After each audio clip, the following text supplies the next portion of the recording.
Hello everyone, आप सभी का चुरू क्लासेज के डिजिटल प्लेटफॉर्म पे स्वागत है। सभी प्यारे विद्यार्थियों को नमस्कार।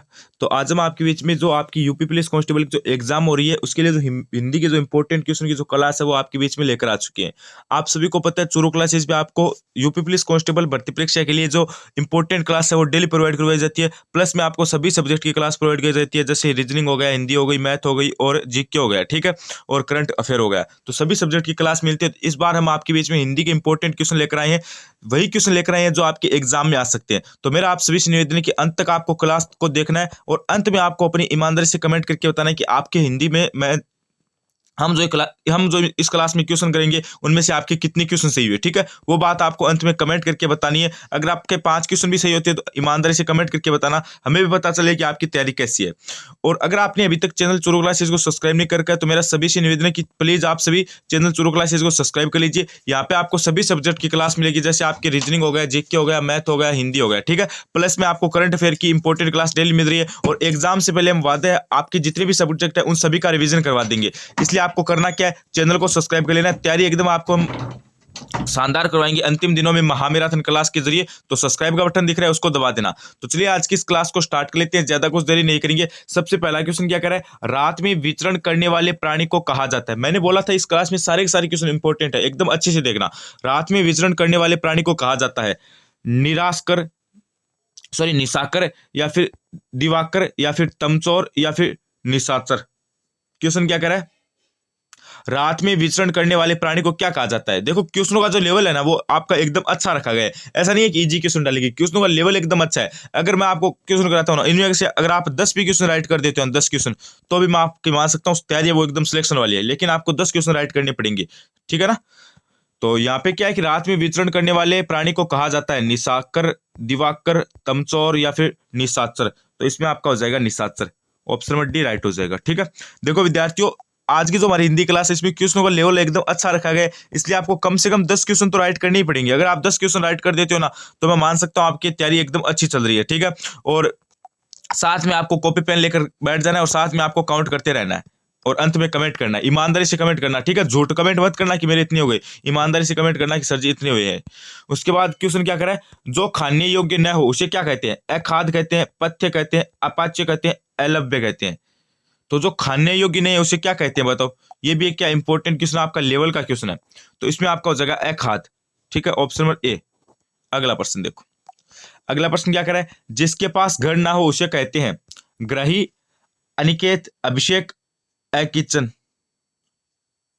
तो जिसके पास घर ना हो उसे क्या कहते हैं, अनिकेत कहते हैं, अनिकेत, ऑप्शन नंबर बी हो जाएगा। अगला प्रश्न देखो, अगला प्रश्न क्या करे, इनमें से कौन सा शब्द गुस्से का समानार्थी नहीं है। ये देखो भैया आपका इंपॉर्टेंट प्रश्न है, गुस्से का समानार्थी कौन सा नहीं है। वेरी वेरी इंपॉर्टेंट प्रश्न है ये। क्रोध नहीं है, एमर्स नहीं है, अपकर्ष नहीं है, या फिर रोष नहीं है।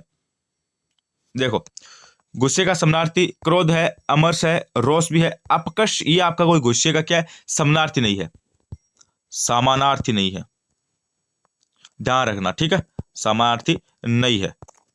अगला प्रश्न देखो, अगला प्रश्न क्या करे, इनमें से कौन सा शब्द मद का समानार्थी नहीं है। अब मद का समानार्थी कौन सा नहीं है, मैंने बोला था ना क्वेश्चनों का लेवल आपका एकदम अच्छा रखा गया है, साथ में काउंट करते चलना। अगर आपके 10 क्वेश्चन सही होते ना तो भी मैं मान सकता हूं तैयारी एकदम सिलेक्शन वाली है, क्योंकि लेवल अच्छा रखा गया है। शीतल, मरव, मद, नशा, इनमें से कौन सा शब्द मद का समानार्थी नहीं है। तो 5 में आपका हो जाएगा ऑप्शन नंबर ए, यानी शीतल। कौन सा नहीं है, शीतल नहीं है।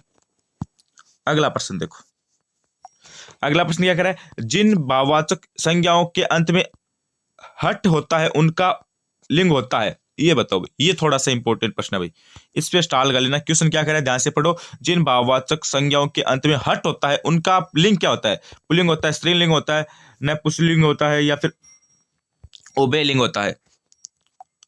तो उनका लिंग क्या होता है, स्त्रीलिंग होता है, ध्यान रखना। जिन भाववाचक संज्ञाओं के अंत में हट होता है ना, हट, उनका लिंग क्या होता है, स्त्रीलिंग होता है, ध्यान रखना। अगला प्रश्न, अगला प्रश्न है कि पुल्लिंग संज्ञा के स्थान पर स्त्रीलिंग कर देने से काला का विश्लेषण क्या हो रूप होगा, ठीक है। ये बताओ, पुल्लिंग के स्थान पर अब हमें क्या कर देना है, स्त्रीलिंग कर देने से काला का जो विश्लेषण है वो क्या रूप होगा। काले, काला, कालो, काली। एकदम इजी सा क्वेश्चन है, आपको ये क्वेश्चन आना चाहिए। क्वेश्चन क्या कर रहा है, पुल्लिंग के स्थान पर क्या करना है, स्त्रीलिंग, स्त्रीलिंग कर देने से काला का जो विश्लेषण रूप है वो क्या होगा? काले होगा, काला होगा, कालो होगा या फिर काली होगा? तो इसमें आपका डी होगा, काली। क्या होगा? काली। अगला प्रश्न देखो। अगला प्रश्न है कि कव्यावली शब्द में कौन सा लिंग है? कव्यावली शब्द में कौन सा लिंग है? कौन सा लिंग है? पुल्लिंग है, स्त्रीलिंग है, नपुंसकलिंग है, उभयलिंग है? तो काव्यावली शब्द में आपका कौन सा हो जाएगा? स्त्रीलिंग हो जाएगा गुरुजी। कौन सा लिंग है? स्त्रीलिंग है, ध्यान रखना। बिग को लॉक कर दो। अगला प्रश्न देखो। अगला प्रश्न है कि संज्ञा के जिस रूप से स्त्रीत्व का बोध होता है उनमें से कौन सा लिंग होता है? क्वेश्चन क्या है? संज्ञा के जिस रूप में स्त्रीत्व स्त्रीत्व का बोध होता है उनमें कौन सा लिंग होता है? पुल्लिंग होता है, स्त्रीलिंग होता है, उभयलिंग हो गया, उभयलिंग होता है या फिर नपुंसकलिंग होता है? तो 9 में आपका हो जाएगा बी, स्त्रीलिंग। अगला प्रश्न क्या कर रहा है? हाँ, आकारांत स्त्रीलिंग शब्द का बहुवचन बचाने के लिए क्या किया जाता है? ये बताओ।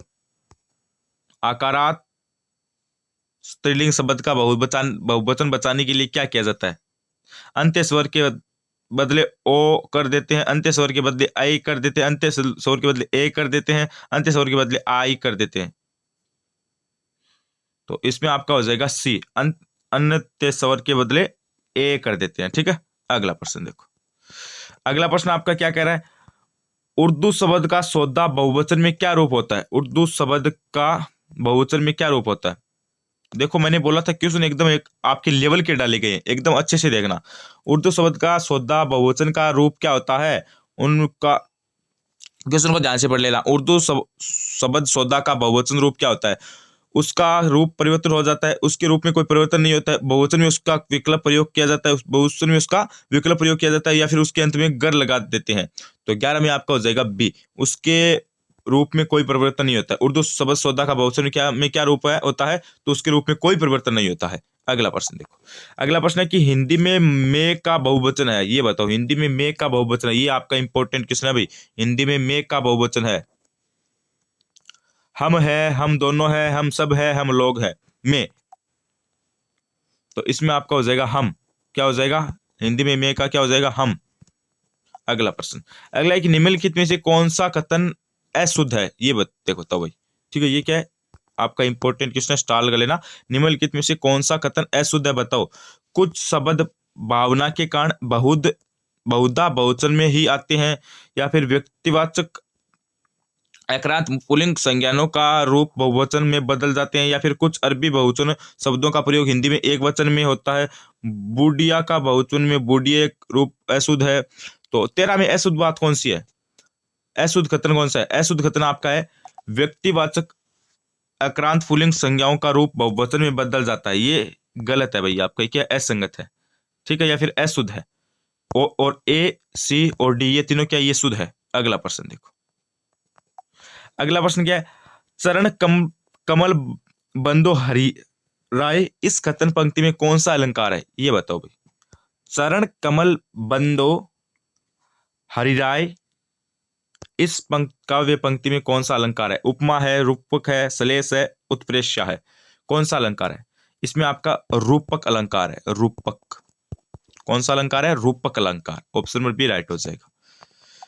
अगला प्रश्न है कि बांधा था बधू को किसने इन काली जंजीरों से? बांधा था बधू को किसने इन काली जंजीरों से? मणि वाले फणियों का मुंह क्यों भरा हुआ है इन हीरो से? इसमें कौन सा अलंकार है? क्वेश्चन को पहले ध्यान से पढ़ लेना भाई। क्वेश्चन को पहले ध्यान से पढ़ लेना कि बांधा था बधू को किसने इन काली जंजीरों से?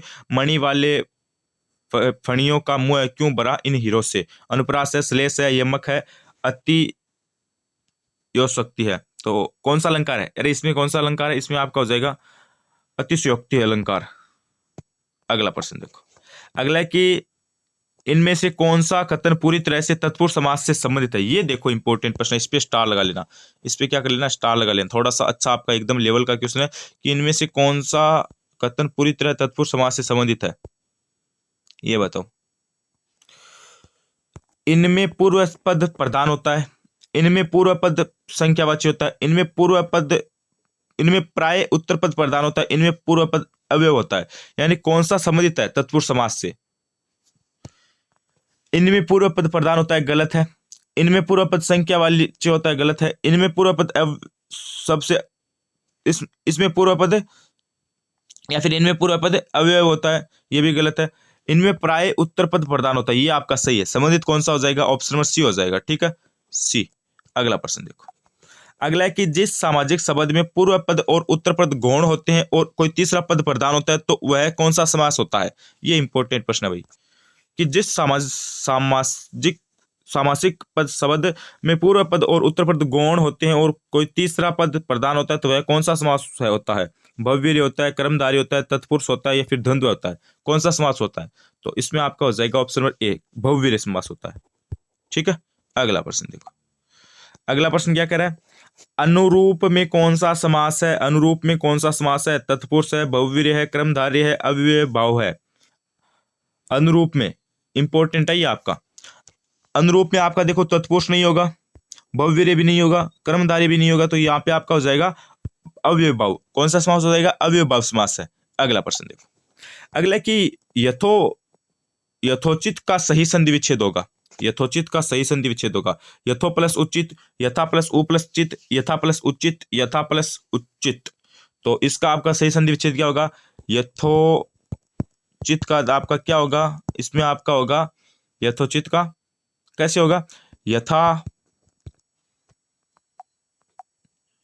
यथा प्लस उचित, तो ये आपका क्या बन गया, ठीक है। ये का ये रह गया, ठीक है। और इसमें था और प्लस यहाँ पे ये था है, ठीक है, ये भी मान लो था है, यथा। अब क्या कर दिया इसमें? यथा, ठीक है, यथोचित है ना, इसमें ए तो पहले से ही है, तो इसमें ए प्लस ए उ से आपका क्या कर दिया? इसमें आ कर दिया, ठीक है, ये रूल लागू हुआ है, ठीक है। और इसका क्या बना दिया? यथोचित बना दिया। अगला प्रश्न देखो। अगला प्रश्न क्या है? विद्यार्थी का सही संधि विच्छेद होगा। विद्यार्थी का सही संधि विच्छेद होगा, तो विद्यार्थी का एकदम इजी सा क्वेश्चन है। विद्या प्लस विद्या, एक सेकेंड, विद्या प्लस अर्थी, विद्यार्थी, ठीक है। इसमें भी विद्या प्लस अर्थी हो गया, तो इसमें क्या हुआ कि आ लास्ट में आ रहा है, ठीक है, और ए पहले आ रहा है, तो इसका क्या बना दिया? आ बना दिया, ठीक है। और इसमें क्या किया था पहले? इसमें क्या किया था? इसमें क्या किया था पहले? आ पहले आ रहा था, ओ बाद में आ रहा था, तो इसका क्या बना दिया? ओ बना दिया, ठीक है। अगला प्रश्न देखो। अगला प्रश्न क्या कर रहा है? नाविक का सही संधि विच्छेद है। नाविक का सही संधि विच्छेद है। नो प्लस विक और ना प्लस विक, नो प्लस इक, न प्लस अधिक। तो नाविक का आपका क्या हो जाएगा? इसका आपका हो जाएगा ऑप्शन नंबर सी, यानी नो प्लस इक, ठीक है, नो प्लस इक। अगला प्रश्न देखो। अगला प्रश्न आपका क्या कह रहा है? व्यवहार का सही संधि विच्छेद है। व्यवहार का सही संधि विच्छेद है। व्यवहार का सही संधि विच्छेद है। वी प्लस औ प्लस आर और व्यय प्लस आहार, व्यय प्लस व्यवहार, व्यय प्लस व्यय प्लस हार। तो व्यवहार का सही संधि विच्छेद आपका क्या होगा? ऑप्शन नंबर ए हो जाएगा, वी प्लस औ प्लस हार। तो क्या हो जाएगा? व्यवहार हो जाएगा। अगला प्रश्न देखो। अगला है कि सावधान का सही संधि विच्छेद है। सावधान का सही संधि विच्छेद क्या है? 23 नंबर। तो सा प्लस दान गलत है, सा प्लस वदान भी गलत है, स प्लस आवदान भी गलत है, स प्लस अवदान ये सही है, आवदान नहीं होता है, स प्लस अवदान होता है। तो इन ए प्लस ए बराबर आपका आ हो जाएगा, सावधान, ठीक है। अगला प्रश्न देखो। अगला प्रश्न क्या करें? महर्षि का सही संधि विच्छेद क्या है? महर्षि का, तो महर्षि का सही संधि विच्छेद आपको बताना है। तो महर्षि का सही संधि विच्छेद आपका क्या हो जाएगा? चौकदा में इसमें सी हो जाएगा, महाप्लस ऋषि, महर्षि, महाप्लस ऋषि, महाप्लस ऋषि। तो इनमें क्या हो जाएगा? महर्षि। अगला प्रश्न। अगला प्रश्न क्या है? निश्चल का सही संधि विच्छेद क्या है? निश्चल, निश्चल, ये थोड़ा सा इंपॉर्टेंट प्रश्न है भाई। ये क्या है? निश्चल, ये विसर्ग संधि का उदाहरण आपको पता है। तो इसका आपका संधि विच्छेद क्या होगा? नि है प्लस चल, नि है प्लस चल। तो इसमें आपका बन जाएगा क्या? निश्चल। क्या बन जाएगा? निश्चल, ध्यान रखना। तो ये तो आज के आपके हिंदी के इंपॉर्टेंट क्वेश्चन थे। अभी आप मुझे कमेंट करके ये बताओ अपनी ईमानदारी से आपके कितने क्वेश्चन सही हुए, ठीक है। ईमानदारी से कमेंट करके बताना कि आपके कितने क्वेश्चन सही हुए, और क्लास आपको कैसी लगी वो भी बात आपको ईमानदारी से कमेंट करके बतानी है कि आपको क्लास कैसी लगी, ठीक है। कितने क्वेश्चन सही हुए, क्लास कैसी लगी। और अभी भी आपने देखो चुरू क्लासेस को सब्सक्राइब नहीं करके, तो मेरा आप सभी से निवेदन है कि जल्दी से आप सभी चुरू क्लासेस को सब्सक्राइब कर दीजिए। यहाँ पे आपको जो तैयारी है आपकी एग्जाम की वो एकदम सिलेक्शन वाली करवाई जाएगी भाई, ठीक है। आपको सिलेक्शन वाली तैयारी करवाएंगे हम, बस आप चैनल को सब्सक्राइब कर देना। और आपकी सभी सब्जेक्ट की मैराथन क्लास है और इंपॉर्टेंट क्लास है वो डेली प्रोवाइड करवाएंगे। तो बने रहिए चैनल के साथ। धन्यवाद, थैंक यू। और देखो विद्यार्थी, अभी आपको अंत में कमेंट क्या करना है कि आपके कितनी क्वेश्चन सही हुए। लगभग मैंने 25 क्वेश्चन कराए। अब मैंने बोला था अगर आप 25 में से 10 भी कर देते हो ना तो भी आपकी मैं मान सकता हूँ सिलेक्शन वाली तैयारी है। तो ईमानदारी से बताना कि 25 में आपकी 2, 4, 6, 8, 10 कितने भी हुए ना, 24, 25 जितने भी हुए, ईमानदारी से कमेंट करके बताना कि कितनी क्वेश्चन सही हुए, और उसके बाद आप कमेंट करना, ठीक है। और बाकी सब्जेक्ट की हिंदी, रीजनिंग, मैथ्स, इन सभी क्लास है वो भी आपको जल्दी प्रोवाइड करवाई जाएगी। रिवीजन भी करवाई जाएगा, महामैराथन क्लास है वो भी मिलेगी। बस चैनल को सब्सक्राइब कर देना। धन्यवाद।